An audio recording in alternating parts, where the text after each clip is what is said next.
சரவண சமயல் இது சர்வயோகினி அறுசுவை தருவாள் அவள் அன்னபூரணி.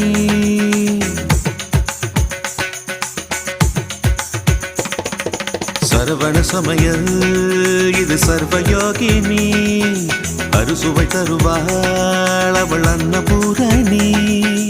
ஒவ்வொரு கையிலும் ருசிகள் மாறும், ஒவ்வொரு ருசியிலும் பசியும் மாறும். சமையல் 6 வகை கலை அல்லவா, தீர தீரன மனிதவ மகரித சரவண